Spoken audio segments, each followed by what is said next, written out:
Like, this is DJ Taya live at Gen Con interviewing George Masery for Chromancer. So George, can you tell us a little bit about the interactive online card game that you guys do? Yeah, well, we're, as you said, an interactive online card game, and we're really a bunch of tabletop card game players that have been playing card games our whole lives, and we sort of feel that online card games have gone away from some of the mechanics that make tabletop card games great, and so we thought we'd design a really great online card game sort of in the style of and with some of the mechanics of a tabletop game, keeping true to the genre, and at the same time really innovating. All right, and none of your products are actually physical, they're all online, on your own personal account that you create. That's right. They're virtual products. Actually, this industry has recently seen a boom of virtual card games, digital card games, they're sometimes called. We invented this game 7 years ago, in fact, and recognized the industry gap years ago, and it seems that everyone else has recognized it too, including some of the big players. You have big companies like Blizzard and Cryptozoic and even Mojang now entering this space. So that's validating for us. But more than anything else, we've been a product a long time in the making, and we feel like the digital space, the virtual space, is an advantage, not a disadvantage, and we've designed to that. Well, with, nowadays the internet's everything, turning traditional card games to things on the internet makes it more accessible for people all over the world. So your product would kind of go everywhere. It will, in particular because our product has no download. It's browser-based and it's free to play. So you can play for free on your computer, on your tablet, on your iPhone, pretty much anywhere, against anyone else in real time. So it is a matter of convenience, and that shouldn't mean, of course, that you lose some of the great things about tabletop games, and that's what we're all about. True. I guess you could actually kind of use it as a socialization in a way, meet other card players and make friends that way.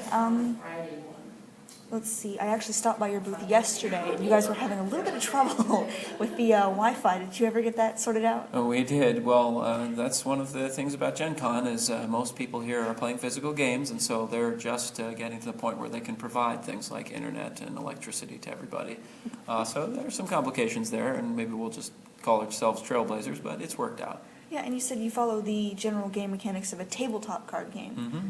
And how exactly does that transfer into the digital? Because I know tabletop, there's all sorts of flipping and moving and things like that, so it works the same? Yeah, it's very similar in the sense that when you play our game, you sort of feel that you're sitting at a table and organizing things in front of you. It's positional.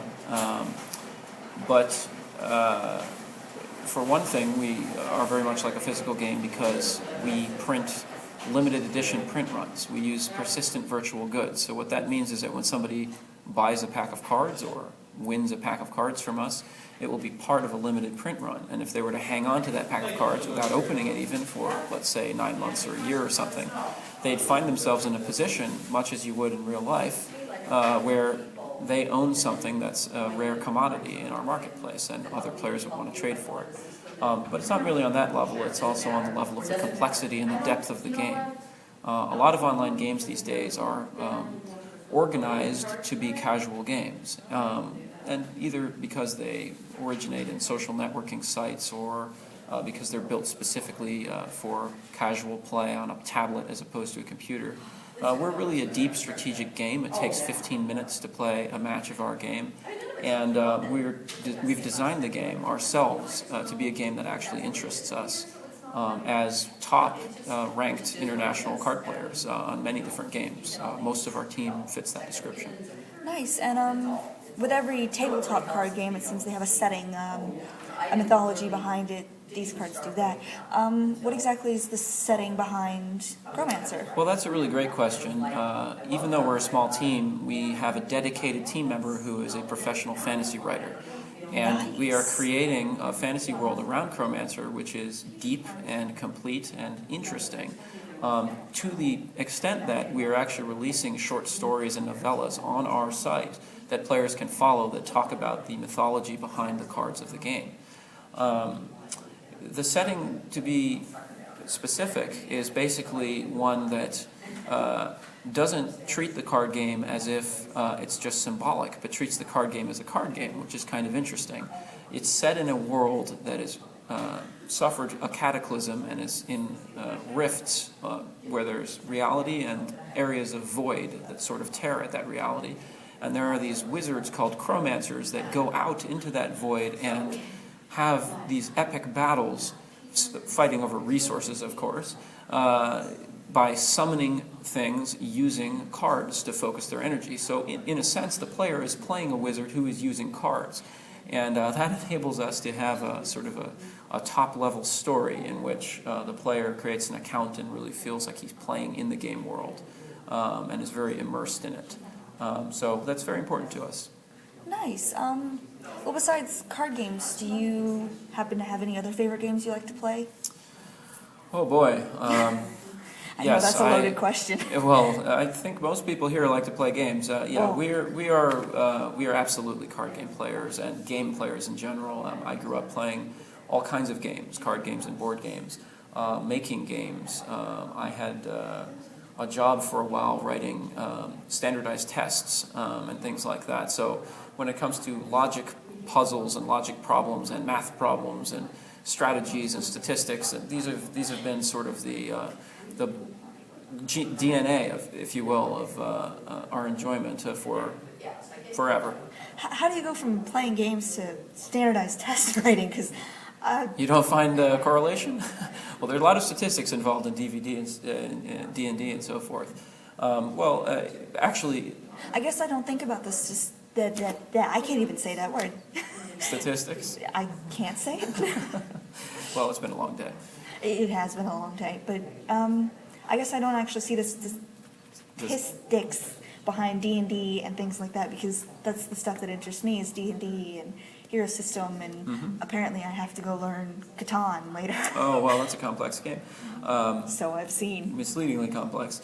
Well, I think that it's no coincidence that the folks who are into these strategy games tend to be mathematically oriented.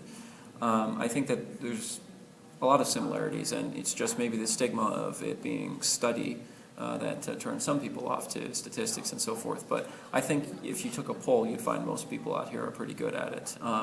And just to talk specifically about what I was talking about, to refine what I'm saying, I did write some standardized tests, but I also wrote competitive logic tests for high schools that would compete against each other in logic problems. So they were a little bit more outside of the box than just pure math questions. The Mr. Spock of standardized testing. Oh, well, I will not compare myself to Spock, but I will take the compliment. Indeed. I don't mean to direct the interview, but I'd love to talk a little bit about the mechanics of our game. Actually, I was just about to get to that. Well, I will let you ask the question then. Do explain the mechanics behind it.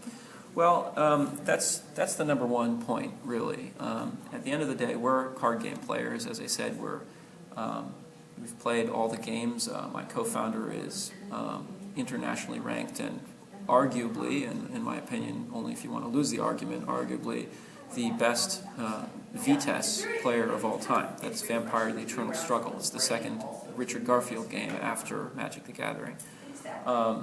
Personally, I'm a top-ranked player in several online card games and have been for some years.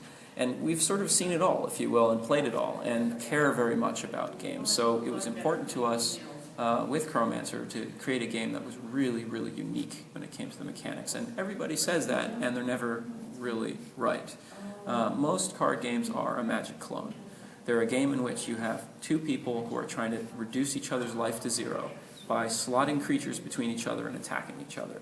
There are different ways of doing that. Sometimes the cards might be animated, sometimes there might be some single new mechanic, but you've seen it all in terms of the strategy at the end of the day. We have a game that literally surprises us by the level of strategy and the depth of things that we ourselves discover every time we play it. And it's unique. I can describe very quickly that what you're actually trying to accomplish in our game is you're trying to prevent your opponent from playing the game normally by disabling his deck from which he draws cards, by disabling his discard pile into which he discards cards, and by disabling his bank, which is the pool of resources that he uses to pay for things. And as you destroy those things, he literally can't use them anymore. So For example, without a bank, your opponent won't be able to save resources from turn to turn. And what you find out when you play our game is that it has a lot more to do with reading your opponent and knowing what his or her strengths or weaknesses are and playing against those. And there's a lot of tactics and bluffing as well as you try to fool your opponent to thinking what you care about. And trying to figure out your opponent's strengths and weaknesses through a computer probably makes it a very difficult game. Well, you certainly can't read their facial expression, if that's True, what you mean. true. So I mean, that would probably add a level of complexity to it, is that you've got the computer screen.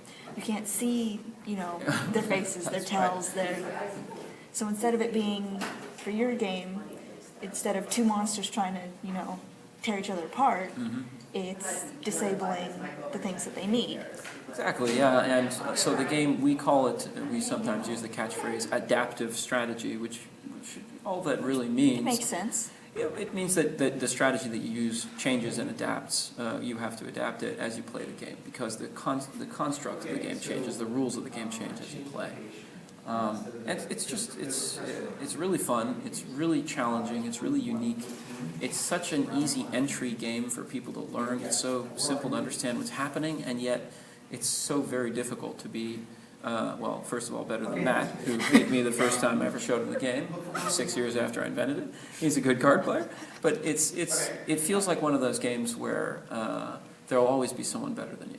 So it's actually it seems like, because it's adaptive strategy, you could take a brand new player, put him up against, someone who's played for years, and there's a chance that brand new player can beat the person who's... Well, he'd have to be very, very skilled probably, but yes. And maybe the more salient point is that you could take a new player who has a free account and doesn't have all kinds of cards he's paid for, and have him play against somebody who's paid thousands of dollars, and he could very easily beat that latter player, because the way the game is designed, the buying cards is strictly opening up horizontal options. It's not a matter of rare cards being better, but just giving you more ways to play the game. Okay, so it's like, it doesn't matter if you've got this random rare card if you can't, If you don't know how to use it, first of all. But part of the point is that it's not at all a pay-to-win game, which is very easy to say and very hard to design. But it just comes down to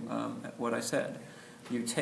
When you have a card pool, you take all of the cards that really represent options rather than necessities, and horizontal different things you can do but aren't necessary, and you make them rare, and all the things that are really important to playing the game well, and you make those common and uncommon, mostly common, and that way you have a game that pretty much everyone can play and have accessibility to, and doesn't screw anybody because they don't feel like spending a lot of money.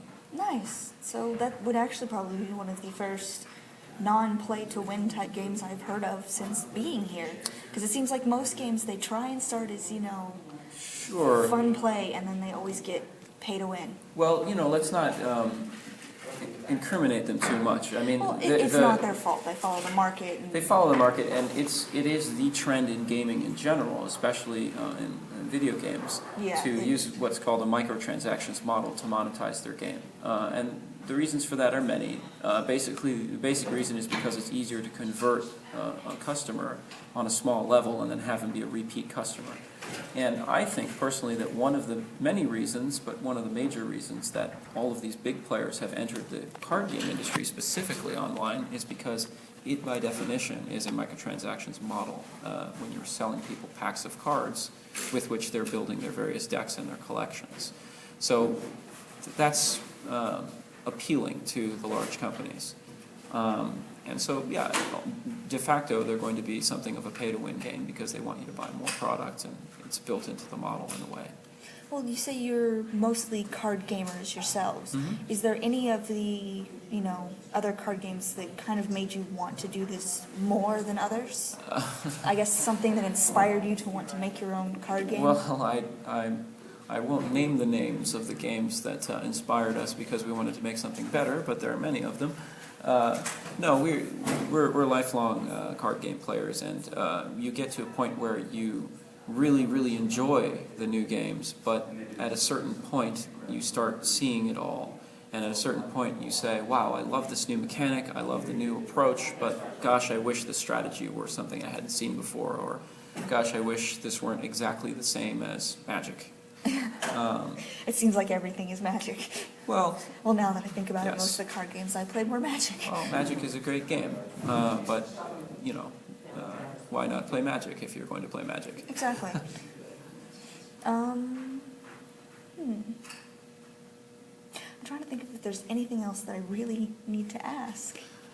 Well, we've gone through a lot. I could tell you a little bit about how we got started and so forth. True, because, like I said, I'd actually, until I'd seen your coupon in the coupon book, Mm-hmm. I'm not really a card gamer, so I didn't know anything about it. And I was like, oh, well, that actually sounds like fun. So Right.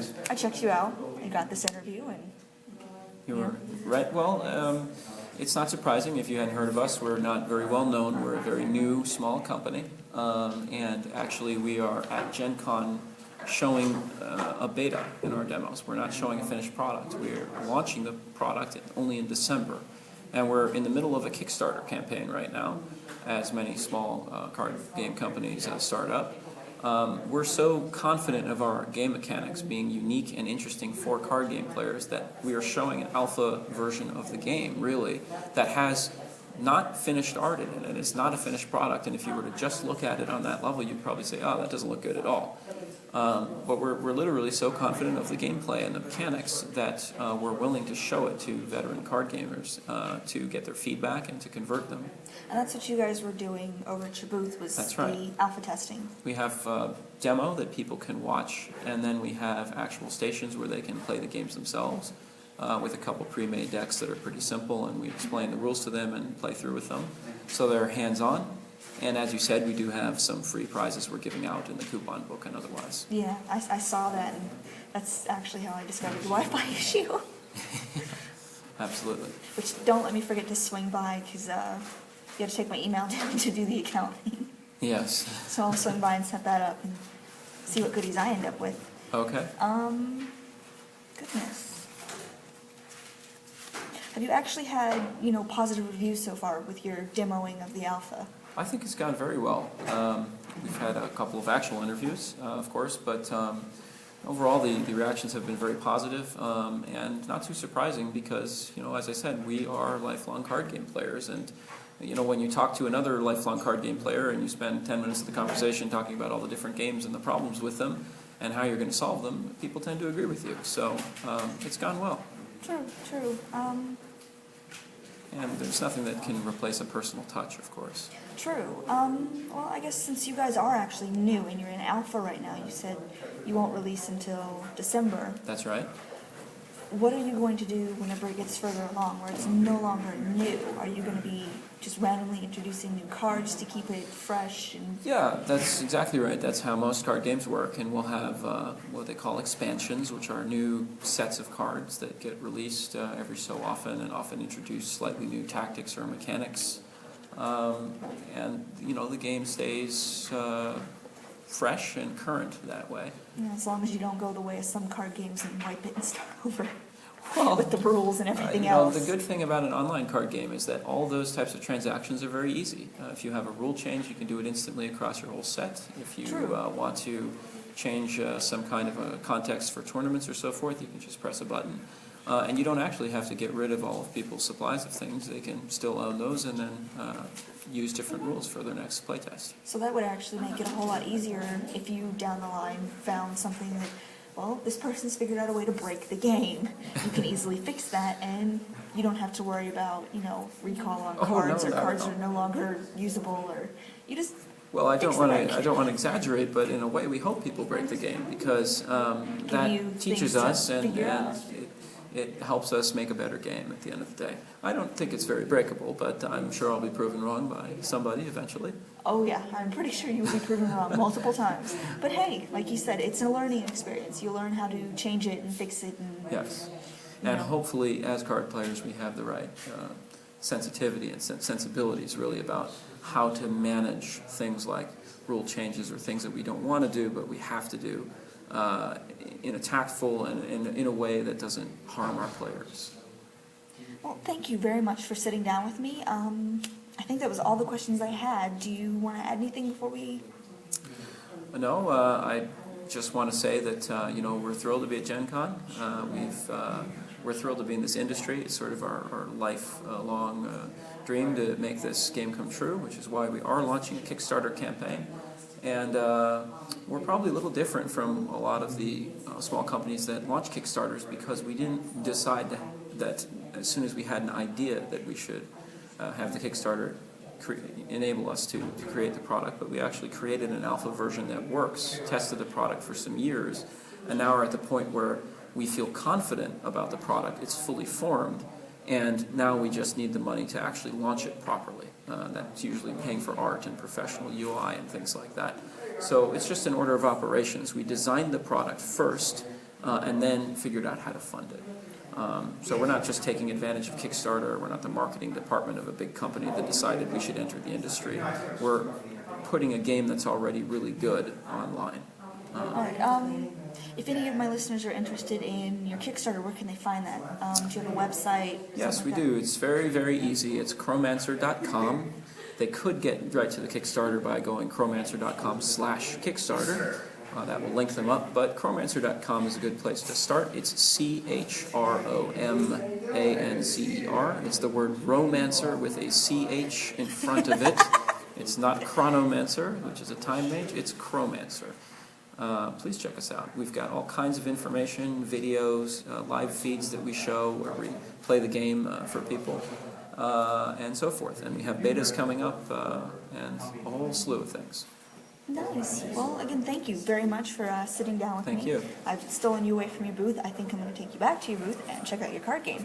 Sounds good.